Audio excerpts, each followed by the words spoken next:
Just...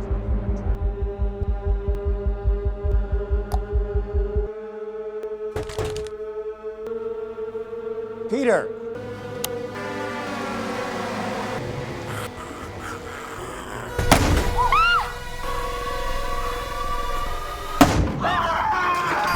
Hello everyone and welcome to the Bitter Popcorn. No matter how much we try to distract ourselves from politics, the war is gradually entering our home. As you probably already understood, I was born in Soviet Union and I have many relatives and friends that still live in my homeland. And if at first it seemed that this would not affect us in any way, now a year later, trouble is already in almost every house. Russia's parliament has signed off on an overhaul of the country's conscription law. The legislation makes it harder to dodge a military call-up, and it allows draft orders to be delivered by email. Today I want to talk with you about how people who have experienced the loss of the loved ones, who are unable to come to terms with these loss, become easy prey for all kind of sectas. People massively begin to believe in all sort of predictions, destinies, reincarnations. Propaganda supports this among the masses, conducting almost spiritual sessions on the air.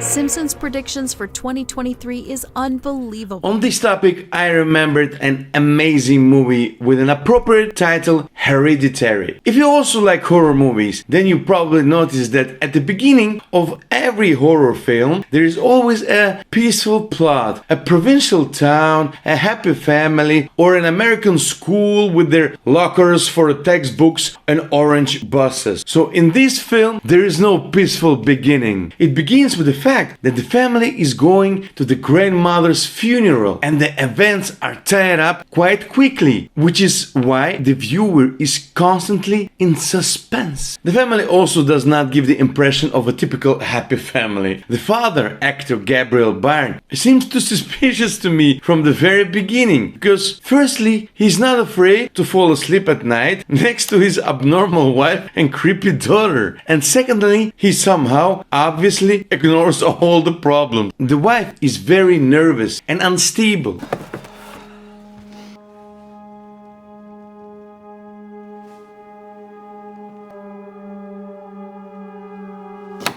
To the actress, I will tell bravo. Her whole appearance, facial expressions, her thin look are so organic to this plot. I really like. What's going on?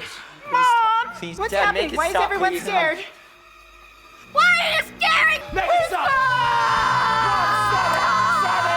The whole selection of actors. A daughter is a bit odd. The actress looks very creepy, frightening, strange face, tangled hair, detachment. I was doubly scared because she looks like my friend that I know. But in fact, it seems to me that this actress has a lot of potential. Eldest son, Peter, actors Alex Wolff. You saw him probably in the new version of Jumanji. He doesn't look like the rest of the family, either in appearance or behavior. He seems to me the most normal. An ordinary teenager, sometimes smokes weed, tries to gain respect among his friends. His behavior when a terrible grief happened, he just come home and went to the bed. It says that he's not able to cope with that problem, that he needs help, but instead he received the accusation of his mother and the ignorance of his father. Fucking say it! Don't you swear at me, you little shit! Don't you ever raise your voice at me! I am your mother! All I do is worry and slave you, and all I get back is that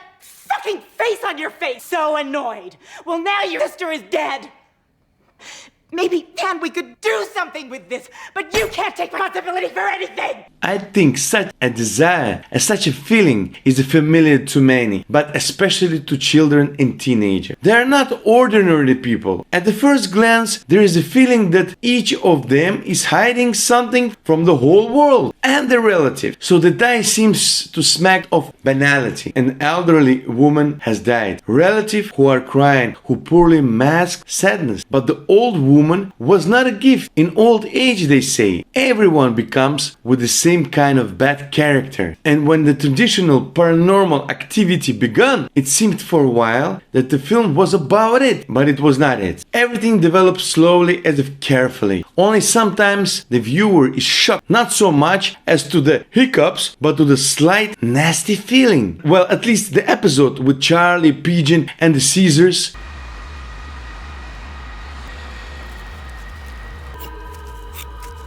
It seems that there is no extraordinary cruelty, but the question is in principle, is there any cruelty at this moment? And somehow I felt the dinner I had eaten shaking up slowly in my belly. Although this is not the most terrifying thing I had seen in my life. In general, the first hour of the film is more like not a horror movie but a family tragedy, heavy in feelings. It's creepy to think that a person can live with all this inside himself, while in the second part, mysticism is already being tightened, which only makes it more interesting. I know that many people were disappointed by the end of the film with its absurdity, but I think it was very thoughtfully done because, as they say, if you look into the abyss looks back into you. The conclusion is this: if there is a trouble, contact a psychologist. You do not need to try to find solace flirting with the afterlife. Be afraid of what we're not able to understand. Thanks a lot for watching, guys. Like if you liked it, subscribe, and don't forget to leave a comment. And see you in the next episode.